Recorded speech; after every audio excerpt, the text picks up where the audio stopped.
Hi, my name is Leah and I'm presenting our research project titled Envisioning Hope. So for this project, Kat and I were paired together and given the overarching concept from Stand, which was Tell Me About Hope. So Tell Me About Hope is a voluntary research project initially ideated by the wonderful members of Stand to help inform future work and current programs to ensure we can strengthen participants' capacity to continue to imagine and act better while standing up for global justice, equality, and sustainability. Therefore, we wanted to take this title, Tell Me About Hope, and gather real people's honest perspectives on hope as a refreshing starting point for this overall research project. So, of course, when brainstorming this project, we looked into different types of hope and its importance to different cultures, as well as the science behind hope.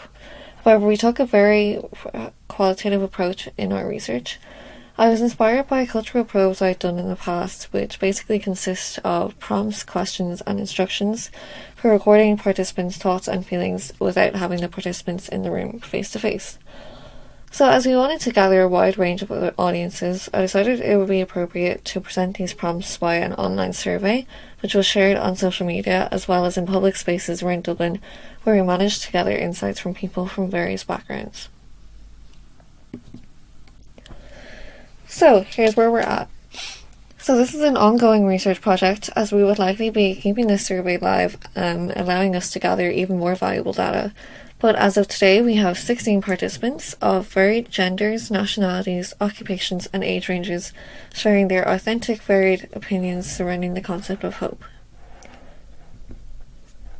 So at a high level, what we found is that unfortunately there is not a lot of hope amongst the survey population. It does appear to be a hard concept to hold on to in this crisis-laden world, which is understandable. However, you'll notice I've not given a list of many insights here, as I normally would with other research presentations I conduct, as rather than presenting a report, we more so just wanted to focus on sharing other people's voiced thoughts so that no one feels alone in the struggle, and we can hopefully take parts of this presentation to inspire us to create a culture of hope. So this is possibly my favourite prompt, as we asked people to share a picture of what represents hope to them. So as you can see, we received a wide range of beautiful pictures with permission to share them in this context. So you can take a moment to look at these here.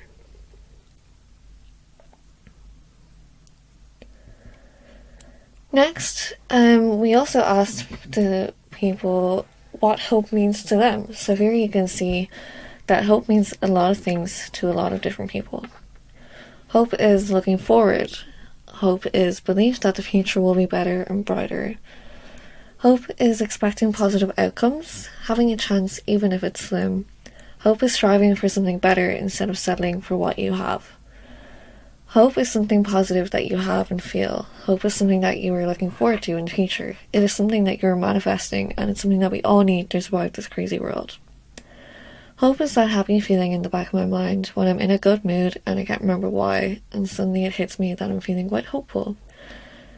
Hope is the belief or expectation that possible outcomes are possible, even in the face of adversity. It involves optimism and the anticipation of a better future. Hope for me used to be in bigger and better in innovation in tech and solutions and fixes, and it will all be okay in the end isms.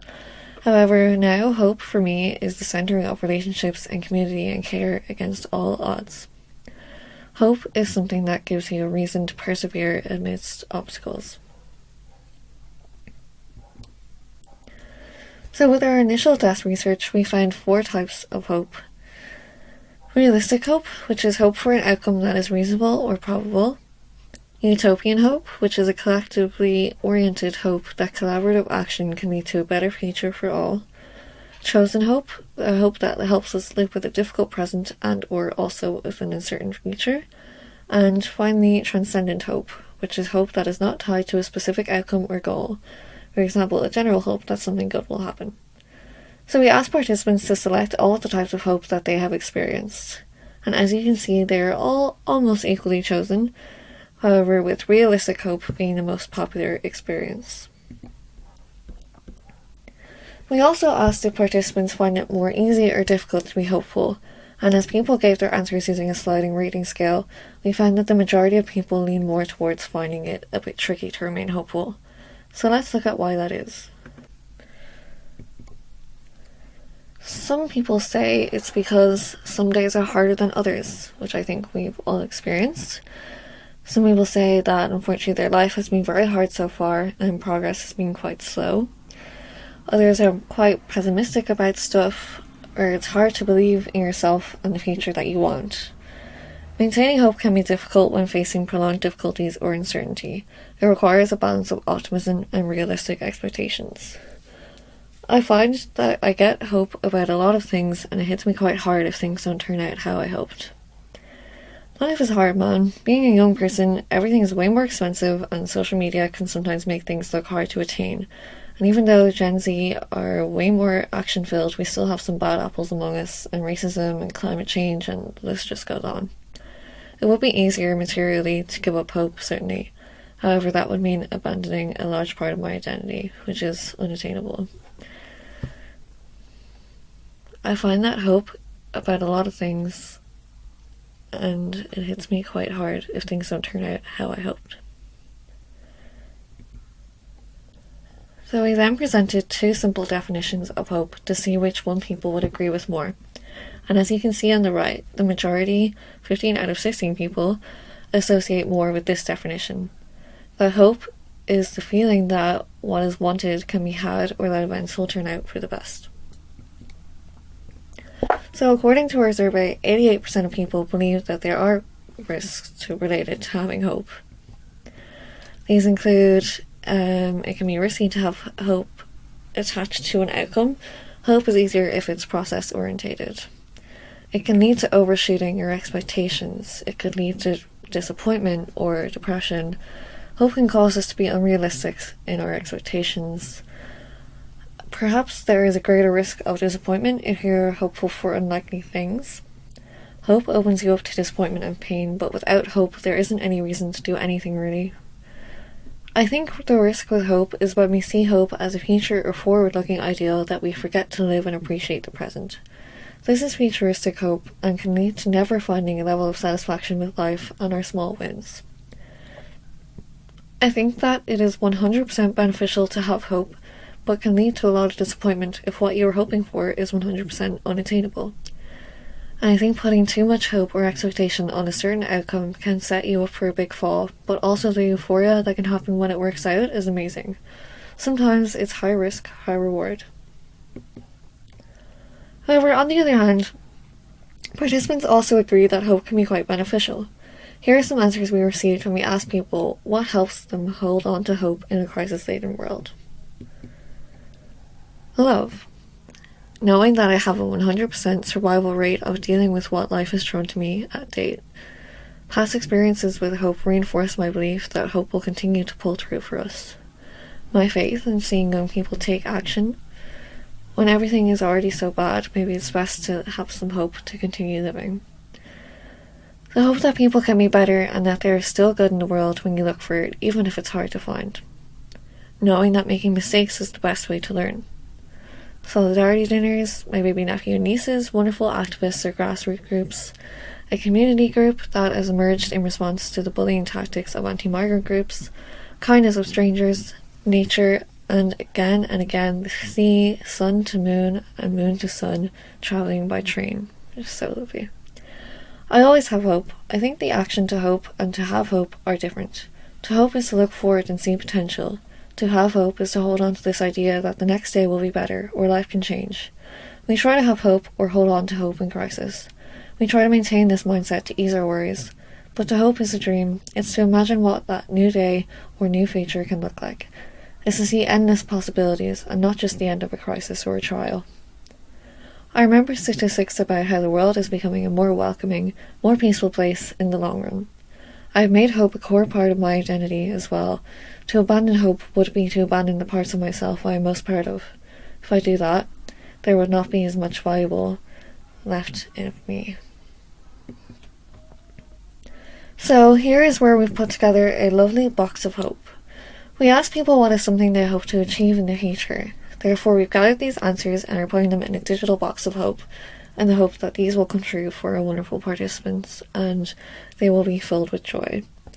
So some of these hopes were to be successful, be happy in what they work with, be content, finish their studies, have friends, financial well-being, be happy even if they don't achieve their goals, grow their business as a freelancer, be able to buy a house in the near future, see long-distance friends more regularly, make a webcomic that they've been dreaming of, and hope that their children will be happy and succeed with what they do in the future. These are all so lovely. What would you add to your box of hope? So to finish up on a positive note, I want to end with some advice our participants would like to give to others who are perhaps struggling to hold on to hope. I love this quote. It says, "Life is like an ECG, full of ups and downs. If you're at rock bottom, the only way is up. You got this, you gotta believe in yourself. Don't give up. What's meant for you won't pass you by." I would say it's okay to feel overwhelmed, but remember that challenges are temporary. Focus on small positive steps and seek support from loved ones. Even in tough times, there's always a possibility for things to improve. It can be very difficult to hold on to hope in challenging times, but it's important to remember that all feelings are temporary. Sadness will come and go, and so too will hope. Continue to be a part of building strong, beautiful, kind, thoughtful, justice-orientated communities. Believe in yourself to create a better future. I would say that hope is a very difficult experience. It can be a total oxymoron, and it's okay to not feel so hopeful right now. But just as you are now struggling to hold on to hope, no state is permanent, and sometime soon this will pass, and you may feel you can allow yourself to start hoping again. It's okay to start small, but also focus on the things that you can control, and try to accept the things that you can't. No one knows the future, so believe that things might get better. And every day we see things worth hoping for. We see ideas and solutions, but we also see things that we have hoped for before. Sometimes when we think back and imagine what we wanted in the past, we can be comforted by the manifestation and reality of hope in our present. Having the ability and capability to still dream and still imagine a better life is the first step to achieving it. But to action hope, to hope gives us comfort and awareness. And here's just a lovely quote from one of the prompts that I would like for you to keep with you. So this participant said, "I think through trials and hardship, hope is the comfort we get knowing that nothing lasts forever, and this too shall pass. I think hope is being able to be creative and dream. Hope is having goals and aspirations. Hope is also found in our worries and anxieties. We wake each morning and hope for a good day. We go to sleep each evening and hope we will do our best or that tomorrow will bring something new. And hopefully it will." So thank you so much for taking the time to look at this presentation. I hope you have found some nice insights from it and mainly take away the fact that none of us are alone. It is possible and very beneficial to hold on to hope in hard times, and also hold on to it in good times. But I wish you nothing but positivity in the future. And if you wish to take part in this survey, you can find the link below. And make sure to keep an eye on Stand socials for more Tell Me About Hope publications to come from other amazing volunteers. Thank you so much.